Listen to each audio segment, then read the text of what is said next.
Hey everybody, welcome back. Happy Friday. So today I'm going to be doing a video on what do nurses do / what do I do as a student in the hospital. So you might be wondering, why do I want to become a nurse? What do nurses do? And why would I want to spend all this time getting into nursing school to only not realize what nurses did and what I got myself into? So today I want to spend a little bit of time talking to you guys about what my typical day is like in the hospital. Granted, I'm still a student. It's a little bit different than what my nurse might be doing. I only have 1 to 2 patients, and my nurse might have 3 to 4 patients, depending on the severity of the patient. Overall, nurses are caregivers, and they are advocates for the patient. I don't want to say we follow doctor's orders. We use our own discretion to decide how the patient's doing. We communicate with doctors. We communicate with interdisciplinary care, such as PT, OT, respiratory therapy, all different people in the hospital, pharmacy, the rounds, the doctors. There whole bunches of people we have to talk to. So what my typical day is like is, right now as a student, I get to the hospital early. At my clinical up in Stanford, California, I get there a half hour early, and down here in San Jose, I get there an hour early so I can research my patients. So I get to the hospital and I get my assignment from my instructor. I go to the unit, introduce myself to the night charge nurse. She says, cool, your nurse is going to be this person, and we're having a meeting, like a briefing meeting in the staff lounge in an hour or a half hour. So I go to a computer. They often call them cows, computer on wheels. At my other hospital, they didn't like the word cow, so they made them wow, workstations on wheels. But so I go over to a computer and I search my patient. I figure out what their diagnosis is, any medications that I might need to give today, any kind of care that they might be receiving today, like we might be discontinuing their IV, they might be discharged, they might need a Foley catheter. Once that time hits, we go to the staff room and they have a briefing where basically they're talking about, this is how we're doing. Maybe they'll mention some numbers like patient satisfactory numbers. If there's anything special going on that day, they might mention that. And then nurses are off to do crossover and handoff. Handoff reports are really important in the hospital. It's talking about the care that was given the shift before, transferring over to the care that is given now. So the nurses sit down together, I sit with them, and they talk about the patients one at a time. Often 3 to 4 patients they will talk about, go through their diagnosis, why they're there, any medications given the night before, their current status, vital signs, how they're trending, if anything is special, if the doctor had called and said they were coming in today, if they had any treatment scheduled for today, if they're going to need any special care, if they're going to need a sitter, if the parent's coming in, because it's my peds semester. This is a little bit different than just general med surg, but not really. Crossing over, the nurses are going to go see each patient. They're going to go into each room, check to see, do they have their IV hanging, how's the patient doing, how does the monitor look, how does their vitals look, and then they will double check to make sure that there's a suction, oxygen, bag valve mask, so that's for the right size person nearby. Just double check. It's important to have all those things in case of an emergency, and then they're going to move on to the next patient, next patient, next patient until they're all done. They might talk a little bit more, but then it's off to begin your day. So it then begins with prioritizing.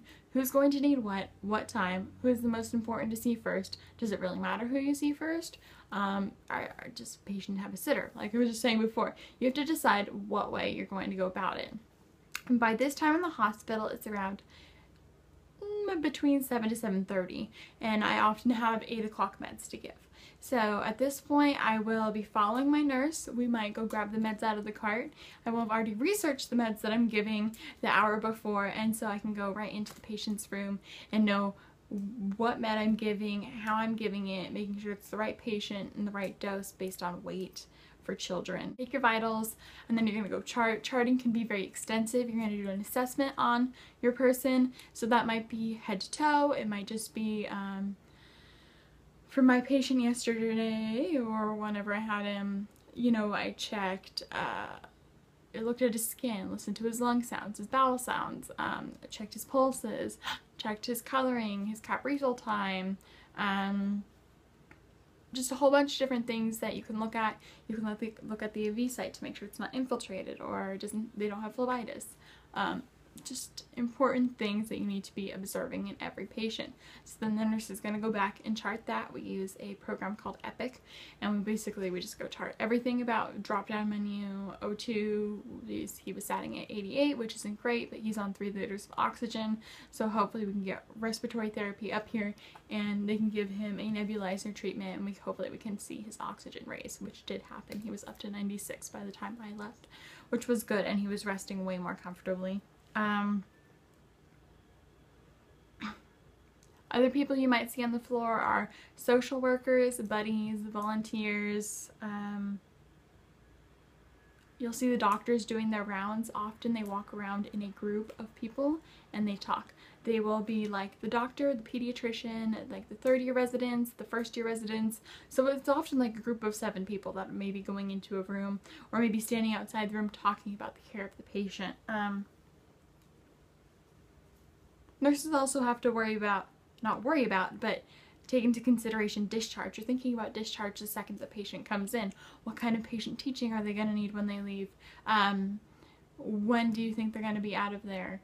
Because you want to turn that bed over, not necessarily to kick the patient out, but there are other patients that also need care.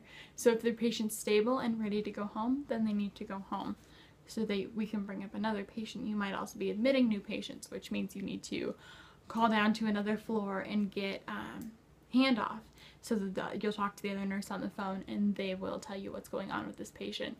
The other day we actually went down to the floor, heard the doctors do their rounds, transferring the patient up to our unit, and we met with the nurse and she did handoff and we transferred the patient up via wheelchair to our unit.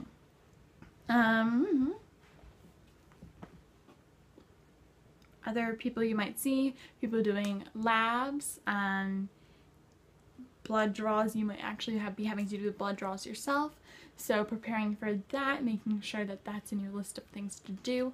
Nurses are amazing people. They are extremely, extremely amazing.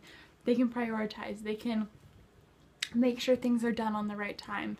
I watched my nurse, you know, she did that physical assessment, lickety-split, and came out and she's like, oh yeah, I checked all the pulses and everything, and I was like, I didn't even see you do that. Like, they are just so fast and amazing. Other thing is, do you have a CNA or a sitter for your patient? A CNA will take vitals, empty the Foley catheter, give bed baths, do a lot of basic care, and then they're also able to chart into the computer what the care was done. We use a thing called SBAR. It's Situation, Background, Assessment, and Recommendation. So basically you're going to tell the person, whoever you're talking to, it could be pharmacy, it could be a doctor, it could be PT, OT, any of those people I talked about before, that this is my patient, this is a little bit about their condition, this is what I'm finding now, and I recommend that we do this. I recommend that we give them an IV. I recommend that we discontinue their Foley right now. I recommend that I need to see you right now on this floor as soon as possible. You are an advocate for the patient. You are going to advocate for pain. You're going to advocate for their health and their best well-being. You want your patient to get better. It is your oath, it's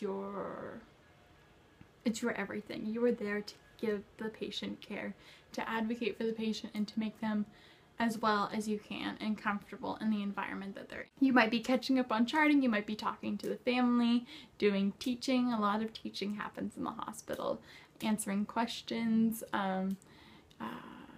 getting things for your patient, making sure nutrition is adequate, asking your patient questions. With kids, you can't necessarily ask them questions, so your observational skills are key. So being a nurse is a lot of hard work. It's a lot of multitasking, but I think it's also a lot of fun and very rewarding. I am very proud to be in the program, and I'm very happy that I got in, and it's one of the best things I've ever done in my life. Not that I'm not old, but still, I think it was a great decision on my part. So that's a little bit about what nurses do. Overall, like I said, they're very busy people. They're very kind people.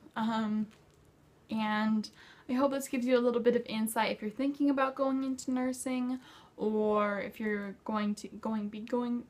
if you are going to be going into clinicals, what your day might be like, what you might be doing. So I hope you guys enjoyed this video, and I'll see you guys next time.